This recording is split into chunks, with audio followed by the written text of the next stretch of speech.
সময় বিশ্বাস করে বিভাজনের রাজনীতি কখনো এই দেশকে উন্নতর দিকে নিয়ে যেতে পারে না। ছাত্রদল সবসময় ঐক্যের রাজনীতি পছন্দ করে, ছাত্রদল সবসময় ঐক্যের রাজনীতির দিকেই অব্যাহত থাকবে। ভাই একটি কথা বলেছে, বারবার যখন উনি ওনার জুলাই আগস্টের স্মৃতিচারণ করতেছিলেন, কখনোই একক নেতৃত্বের কথা উনি বলেন নাই। উনি বারবার বেশ কয়েকজন ওনার সাথে যারা নেতৃত্বস্থানীয় ব্যক্তি ছিল তাদেরকে স্মরণ করতেছিলেন। ডুয়েট ছাত্রদল সবসময় তাদেরকে শ্রদ্ধা করে স্মরণ, ওই সময় আন্দোলনের নেতৃত্ব দিয়েছে, যাদের নেতৃত্বে আমরা জুলাই আগস্টের আন্দোলনের ডুয়েটের পক্ষ থেকে আন্দোলন সংগ্রাম করেছি, তাদেরকে আমরা অবশ্যই শ্রদ্ধা করে স্মরণ করব। কারণ একটা পর্যায়ে গিয়ে প্রায় থেমেই যাচ্ছিল। সেই সময় আন্দোলনের প্রধান পৃষ্ঠপোষকতার দায়িত্ব নেয় বিএনপি এবং জামাতের অবদানকেও আমরা কখনো অস্বীকার করি না, ঠিক আমরা কখনো করবও না। জুলাইয়ের যে অবদান, এই অবদান বাংলাদেশের সমস্ত রাজনৈতিক দলের, বাংলাদেশের সমস্ত জনগণের।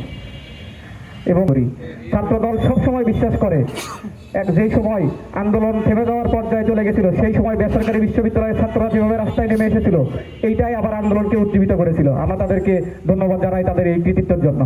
দাবানলের লীলাহীন শিখায় ভস্য হয়ে গিয়েছিল স্বৈরাচারের সাম্রাজ্য।